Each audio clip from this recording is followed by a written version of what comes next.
This is what's called a roots supercharger. The design where you have two rotors in here that spin together. It's actually a positive displacement compressor. This is 174 cubic inches. Every time it rotates all the way around, it shoves that much air into the engine. You can see how they roll around here and are sealed with Teflon. The whole reason any supercharger, including a turbo, makes more power with boost is because you're cramming more air into the engine, and when you have more air, you can burn more fuel, and with more fuel, you get more power. Plop the carburetor on, let's check it out. Prop the carburetor on in the right direction. I don't have the... People are always asking us, why aren't we using EFI? You know what a lot of it is we've got to crank these videos out really quickly, and this way we don't have to hook up a bunch of sensors or do any wiring or create a tune-up for anything. This is just simpler for initial fire up and running, and at wide open throttle, it tends to make kind of the same horsepower either way. And also, for this particular test, we're talking entry-level superchargers, and entry-level guys often don't have EFI. And this is rudimentary technology, let's face it. And let's see if I can pour this as good as Freiburger. Whoa, damn, I'll quit before I make a mess. If you're seeing some smoke out there in the room, that is just a little oil leak that we've got coming out of the flywheel bolts in the back, so don't worry about it.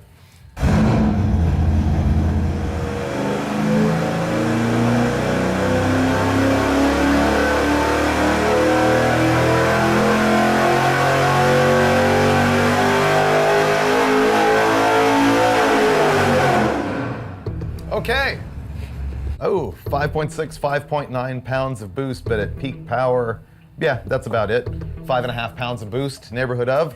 Let's see what kind of power we made. With the Y blower at 5.5 pounds of boost, we made 473 pound-feet of torque and 522 horsepower. Here's the problem though, 520 horsepower is not a number you want to throw out when you have a blown small block. But because the boost is going through the carburetor and also through the vent tubes for the float bowls, which are holding the fuel, and the fuel's coming in from the fuel pump, you have to have what's called a boost referenced fuel system, because imagine 7 PSI of fuel going into the bowl and 7 PSI of boost going into the vent tube.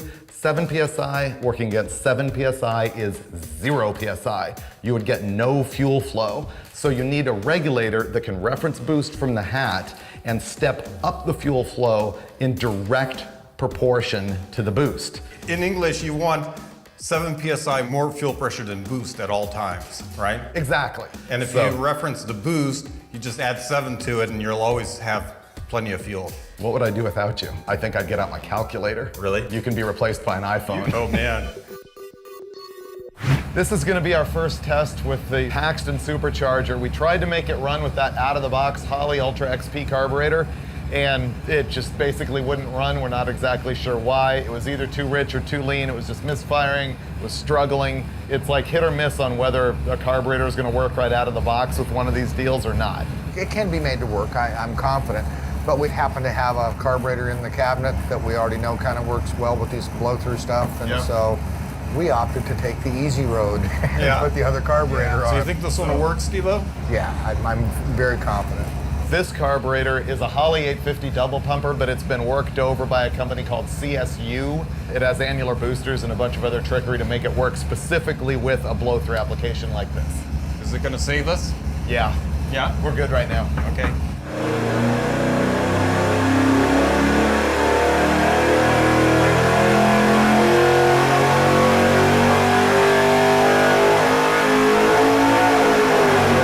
Belt slip. Yeah. You could really see it wagging on the long side. Every time.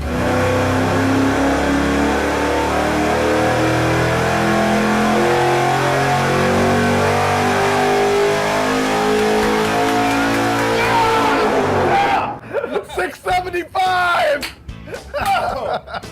Here's what just happened. Final run, we didn't have any belt slip, and that junk made 573 pound-feet of torque, which is sort of just stuff, because it made 675 horsepower. This is a ProCharger centrifugal supercharger.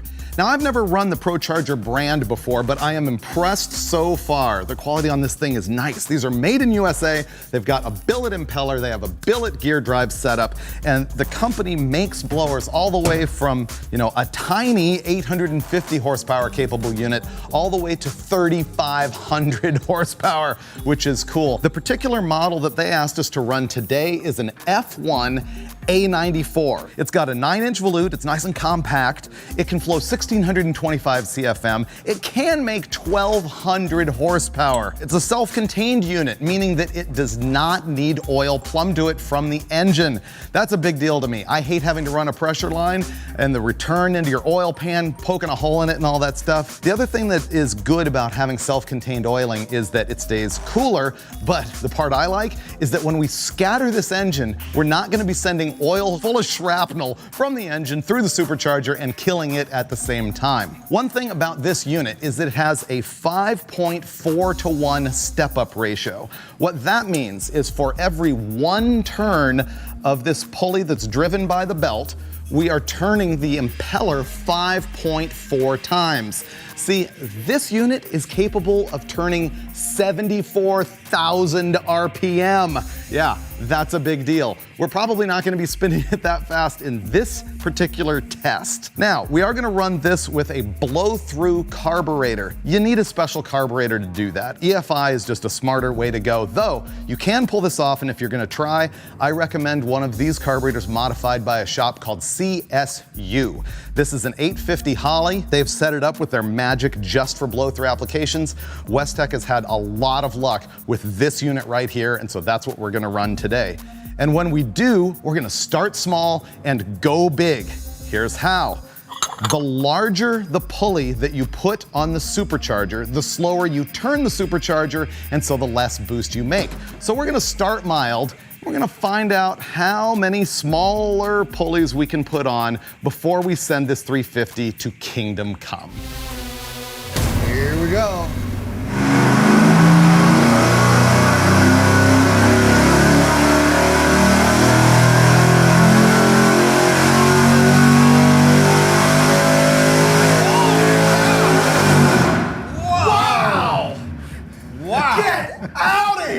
What we just saw there, our final with the 3.7-inch pulley and 18 pounds of boost with a little bit of belt slip, is 653 pound-feet of torque at 5,800 RPM and 733 horsepower at 6,000 RPM. I have complete confidence in this motor now. It can It's go dumb, 800. isn't it? With that Rocket 118, it's And reasonable timing and good gas and all of those things that a lot of guys don't do. While you guys are celebrating, we have one more pulley that we can blow it up with. I know, and we've got to make that belt like a piano string. Small pulley, piano string, 780. And then 2 more degrees of timing. Oh, no. Yeah. You just want to kill it, don't you? Let's put the pulley I on. thought we were going to give it a reprieve after 750. Yeah, that was this morning. Yeah, great.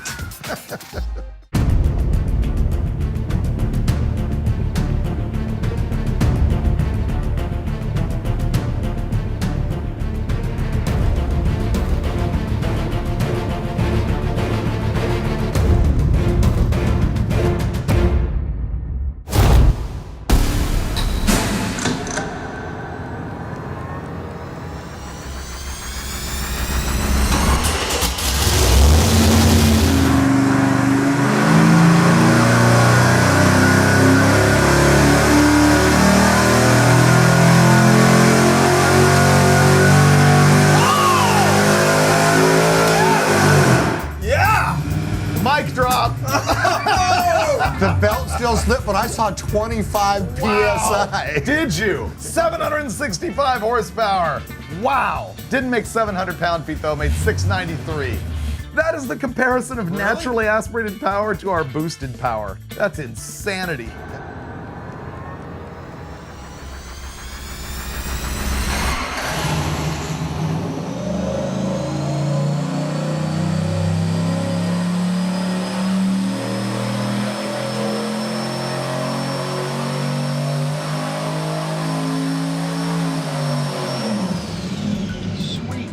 Yep, okay, look at that. 562 pound-feet of torque and 545.9 horsepower. So it picked up 210 horsepower.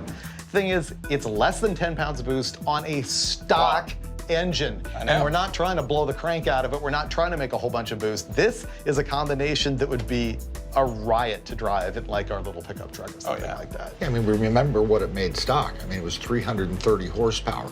That's a huge difference. 60%. It's so simple. Why wouldn't you do this? Why have you resisted this your whole life? Originally, it was cost back in the day. You know, you just didn't have ready availability of turbos. And you didn't have EFI. Yeah. And even if we did, you would have rejected it on philosophical grounds. Well, these early EFI systems weren't that good, like on the Ford muscle truck, and it was just unworkable practically. Yeah, There weren't whereas really many this blow is through just carburetors back then either. Right. I mean, you know, there was a couple of builders, but they weren't very prevalent. Now, the next thing we're gonna do is pull the turbo off of it and upgrade the thing with typical naturally aspirated hop-ups. Then we'll see the difference in power curves between stock with boost versus hopped up without boost. I can only wait for the results. I would predict somewhere in between those two curves. In our quest for giant power, we've changed the spring in the wastegate, and we're looking at like 18 pounds of boost now. Steve's been tuning it up, hasn't gone all the way to 7,000 RPM yet, so we're on our way. And I am now. Are you? This is the one. Okay. Here we go, our final glory run.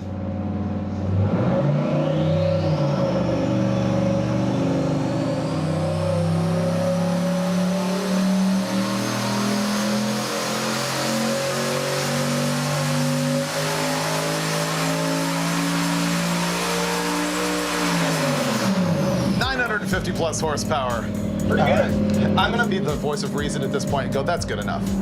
Look at the heat in that crossover, it's glowing. Yeah, I think we're at the back pressure limit of what these manifolds in that crossover want to do. I'm pretty impressed that we got to 950. That's good stuff. Yep, 956 horsepower at 6,900 RPM and 774.5 pound-feet of torque. And what was the boost? 18.5? That spring's right at 18. So that's an 18-pound spring in the wastegate, really making right at 18 PSI, right at the top. So now we'll compare it with our conservative test. Okay, let's have a look.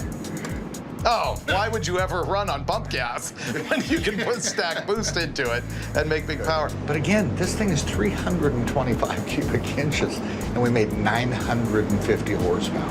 I'm doing the math. And it's You know, I hate to Stock admit it, walking but now train. I see why the turbo thing has caught on so hard in the last 3 10 horsepower years. per cubic inch is Yeah. why. I thought you were going to stand up here and tell me all the reasons why the turbo was way too complicated and not worth the power. Well, look, I'm not even just going to discuss this turbo by itself. The whole 5.3, I loathe the 5.3. Oh, you did? It was Yeah. the 307 Chevy of LS Motors to you. Well, small bore, Right. It's not a 5.7, it's not a 6-liter. So, I mean, just the motor, it proved its worth. Even They're in the NA. cheapest ones. You can get these anywhere. Oh. Look how much power it made bone stock with the turbo on But it. not only that, look how much power it can handle. Yeah, I know. And it had more to give. I know. But the point is, built versus boost versus both. Which way do you go? Well, I mean, that's a no-brainer. Boost wins. Both. Both? Okay. Yeah.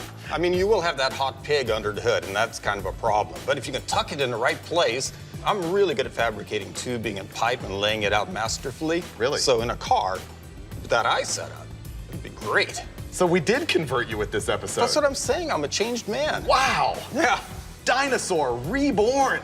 That What do you- doesn't happen on every episode. What do you mean, dinosaur? I'm progressive and with the times when it comes to engine stuff.